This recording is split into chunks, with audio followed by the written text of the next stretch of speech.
Well, ho, ho, ho. The rain is pouring down, but the Christmas spirit is still here. I am now dressed as a Mrs. Santa in one of my many costumes here, but of course, unfortunately, you can't see that. Let's take you through the answers to the Christmas quiz. And remember, please, please, please, if you have enjoyed this and you're doing well and you're feeling good about yourself and you're feeling the Christmas spirit taking you over, please go to my Just Giving page and donate to Young Minds UK. And also give me a like, maybe. Subscribe, why not? Let's start with question number one. What is the biggest selling Christmas record of all time? Of course, it is the biggest selling record of all time. It is White Christmas. White Christmas, which has sold over 50 million copies, they believe, worldwide. 50 million, quite a long way ahead of anything else. Bing Crosby certainly must have made a lot out of that. Okay, the biggest selling Christmas record in the UK, though, of course, is Do They Know It's Christmas, the Band Aid song, the original one, which until the Candle in the Wind remake was the biggest selling British single of all time and still remains the second biggest selling after that. 3.69 million copies it sold. Wow. Who had the Christmas number one in the UK for the past 2 years? It was Lad Baby, who I believe is a YouTuber for various. I think he does a video blog or vlog, as they call it, about being a dad. Anyway, so he's released charity singles for the last 2 years, charity versions of We Built This City by Starship. We Built This City on Sausage Rolls, wasn't it? That went by, and it goes out of my mind last year's, but never mind. Don't think he's got one planned this year. Who persuaded David Bowie to duet with Bing Crosby? It was his mum. Now, apparently, it's not a surprise, really, is it? Your mum can persuade you to do most things, can't you? Apparently, even then, he refused to sing Little Drummer Boy, feeling it was a little bit, well, cliched, a little bit twee.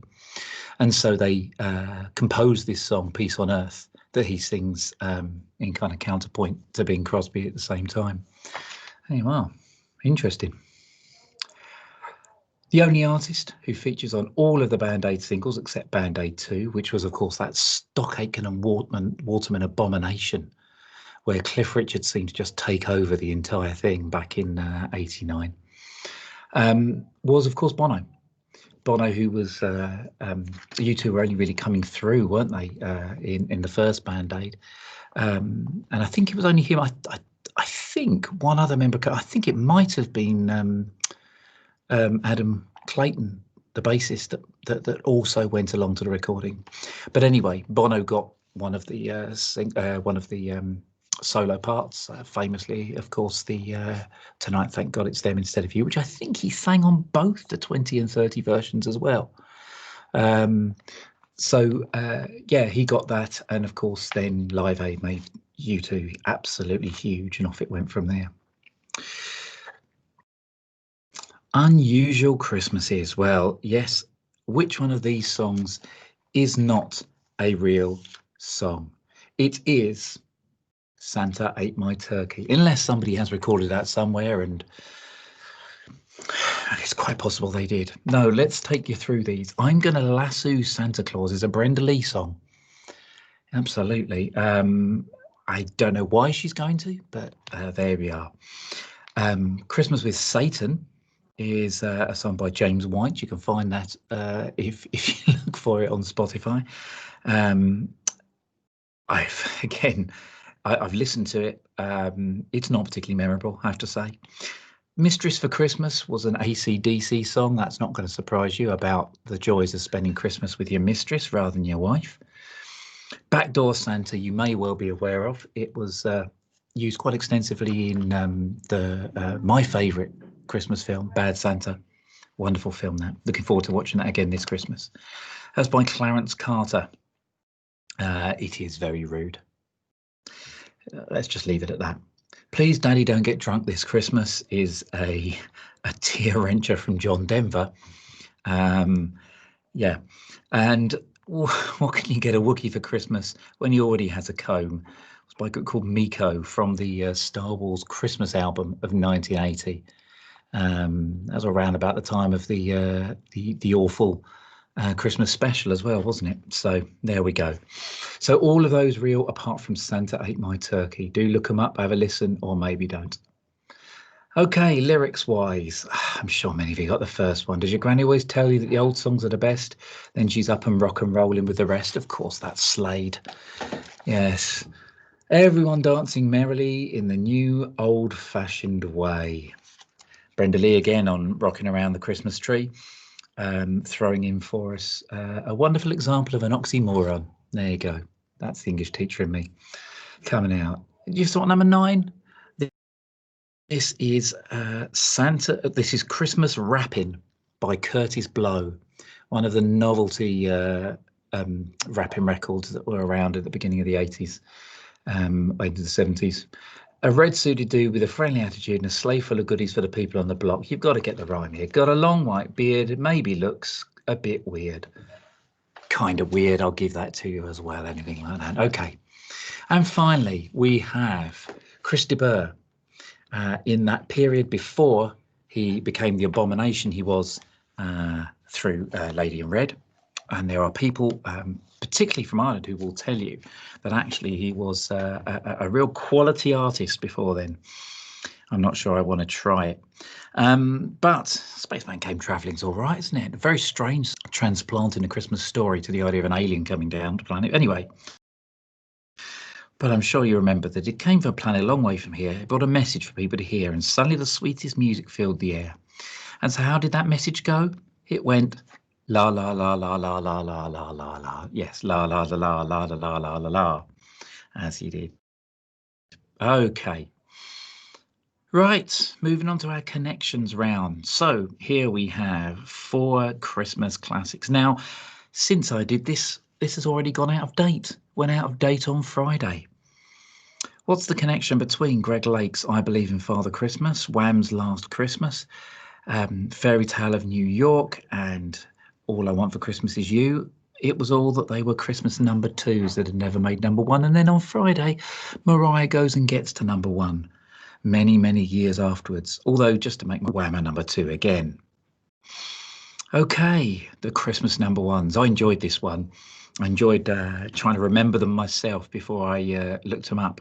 Right, it starts, I think, with probably the hardest, but you might know it if you have your kind of Christmas Legends CD or an extensive Christmas one that goes far enough back. It's Christmas Alphabet by Dickie Valentine. Dickie Valentine, saw him in Panto once, you know. 2 years later, we got Mary's Boy Child by Harry Belafonte, the only one on this list that appears twice. It's reached number 1 twice at Christmas.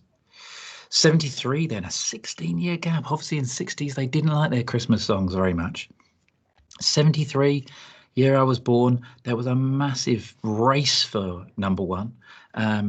I believe, if I remember correctly, that was the year of not only Merry Christmas Everybody, or Xmas Everybody, but also of I Wish It Could Be Christmas Every Day, which ended up at number 2. I think they had a big like kind of Blur Oasis race thing between them. And again, if I remember rightly, I think Elton John's Step Into Christmas was that year as well. So that was 73. The following year, we got another one. Lonely This Christmas by Mud. Awful. Anyway, 76. 2 years later, When a Child is Born by Johnny Mathis. You can see the 70s. We loved our Christmas in the 70s, didn't we? Because look, 78. Boney M. Mary's Boy Child. Boney M. It's a mystery, isn't it, really, how successful they were. Because, you know, we were talking about Band Aid being the 2nd biggest selling song of all time. I think the 3rd after that is Man of Kintyre, I believe. But Boney M come in the top 10 a couple of times. Mary's Boy Child, I think, is one of them. They were huge, weren't they, in the 70s? Should be much more remembered, really, for Ra Ra Rasputin. Lover of the Russian Queen. There was a cat that really was gone. They were lyrical geniuses, weren't they? Anyway, 84, of course, was Do They Know It's Christmas by Band Aid. And then the following year, it would have done it again if it hadn't been for good old Shaky. Merry Christmas, everyone. You know, I used to live around the corner from Shaky, down south, down in Woking. Yeah, I used to see him in Sainsbury's every now and again. 88 is Mistletoe and Wine. Oh, or my mistype there, Misaloped and Wine. And 89, we had Do They Know It's Christmas Again by Band Aid 2. The following year, Cliff came back with Saviour's Day. I have to say, listen to Saviour's Day makes me appreciate Mistletoe and Wine, but there you are. 4 more years before we get the controversial Stay Another Day by E17. Only controversial because so many people say it's not a Christmas song. And of course, it's lyrically nothing to do with Christmas at all. However, it does have kind of Christmas bells in the background, and obviously they signalled their intention with the video in which they're dressed up in snow all Christmassy. Anyway, and then the only one of this century so far, Do They Know It's Christmas by Band Aid 20. Of course, the Christmas #1 has been absolutely dominated for a lot of this century by X Factor. So Do They Know It's Christmas has made it 3 times. Sorry, I said Mary's Boy Child, the only one to reappear several times. Complete lie. Never mind. Okay, our Santa concealed people for the picture around 25. Surely you recognise that jumper. His Christmas jumpers were legendary in 85. It's Shaky, of course, back again. 26. Well, if you can't get him from the chin there, surely the arm and the watch and the boniness of it can only be Sir Cliff himself. Up in 27, up in the corner there. That's a bit tougher, isn't it? Again, would you have noticed that it's a slightly older picture? Quite possibly, because it's Bing. Did you see the pipe sticking out the bottom? That might have given it away. 28 below, what have we got? Oh no, I jumped to 29 first. We have John and Yoko, of course. I think that was probably the easiest one of the lot. And 28 is the new king of Christmas, Michael Bublé, who seems to have found the recipe for making enough money at Christmas to live the rest of his life with no cares. Okay, the Christmas tunes that I played you, the skeletal tunes that I played you. The first one was, of course, Santa Claus is Coming to Town. You'll just have to try and remember that. 31 was The Little Drummer Boy. 32 was Silent Night. And 33 was Must Be Santa. How did I choose those 4? They were the 4 that were in my wife's Christmas piano book that was out in front of me. Anyway, so I hope you did all right with those. Must Be Santa. Don't you love that Bob Dylan version of Must Be Santa? Isn't it fantastic? Don't try listening to the rest of the Bob Dylan album, though. It's not worth it. Life's just too short for that. Okay, Christmas songs in Christmas films. I'll give you 4 films here where the cast members perform Christmas songs. Holiday Inn is surely the one that's most obvious. Everyone knows surely that's White Christmas. I know they then did a White Christmas film a few years after that to cash in on it, but that's where it made its first appearance, didn't it? Love Actually, as I said to you, I wasn't looking for the original, well, quote original song from within it. Christmas is All Around.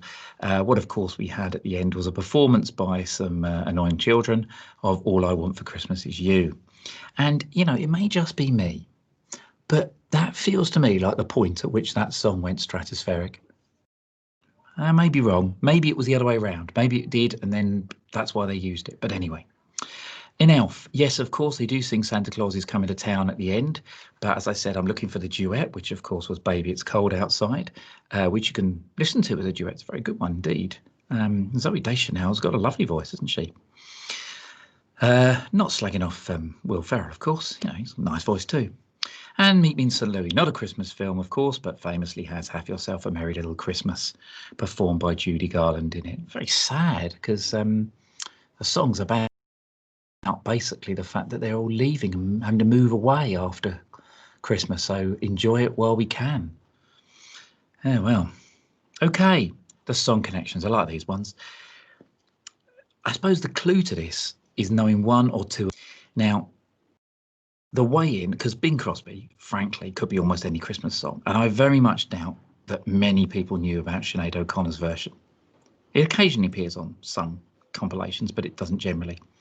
But Simon and Garfunkel and Bros, you may well remember their versions of Silent Night. If you do remember Bros's version of Silent Night, apologies. I hope you forget it soon. And of course, Simon and Garfunkel did their version where they put the news in the background. I think making a point in certain ways there.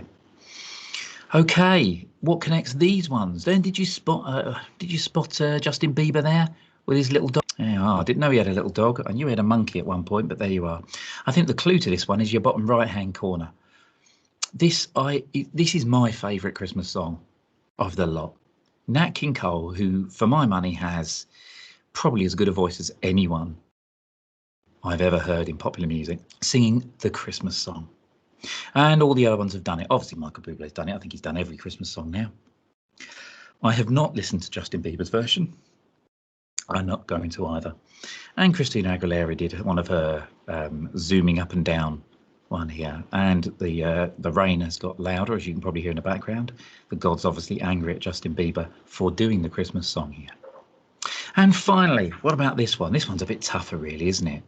Who do all of these go into? Well, it is actually Bing's the clue, isn't it, here? I know he did virtually all of them, but unbelievably all four of these did White Christmas. That's Lady Gaga on the left-hand side. You know, her version's lovely because, I mean, she can't half sing, can she? Then, of course, we have Gwen Stefani, down who did a version herself. And unbelievably, in the top corner, we have Keith Harris and Orville. Yeah. And so to finish us off, we had the last 10 was the top 10 Christmas downloads. I find it quite interesting because when you think about it, what it's telling us is the Christmas songs that people like. Because here you have the old standards, or everything available for you. You can download or stream at any time you like. So which one do people, when they have a free choice, no money involved, do they choose? Well, this is the order. Fairy Tale of New York comes out number 1, and you know that may be a surprise because I think I would have gone for All I Want for Christmas Is You because it's, you know, the one that all the kids know nowadays. I mean, I certainly know that, but yeah, only comes in second to Fairy Tale of New York. Last Christmas in third. That's everywhere, all the time. I Wish It Could Be Christmas Every Day in fourth. Again, a surprise to me. Didn't think it would be that high. Merry Christmas Everybody at 5. Do They Know It's Christmas at 6. Merry Christmas Everyone, the shaky one, at 7. Driving Home for Christmas at 8. Oh, Chris Rea, eh? Stay Another Day. We've done the controversy there at 9. And Rocking Around the Christmas Tree at 10. Obviously, that's over the period of time of the last 10 years. I mean, you know, you look at the chart this week and you see that order must have changed a bit because, you know, with the charts now reflecting what people are listening to, All I Want for Christmas Is You is number 1. Last Christmas is number 2. I think Fairy Tale of New York's number 4. Do They Know It's Christmas is in the top 10 there. I think Merry Christmas Everyone's the shaky one is up there quite high, but the Slade is way down the chart, and Wish It Could Be Christmas Every Day even lower. So people's tastes change, I suppose. Okay, well, I hope you enjoyed that little Christmas quiz there. I hope it's been nice and festive for you. I'm now wearing a Santa hat the size of my front room to welcome in the Christmas spirit. And I'm sure, you know, you've had enough fun of this that you're keeping Santa's sleigh flying all on your own with your Christmas spirit here. I do wish you a very, very Merry Christmas, whether you're quarantining or having your 2 households around or whatever. Don't drink too little, and don't eat too little either. Enjoy your time, and I will see you very soon for another Stu's Music Quiz, another set of them in the new year.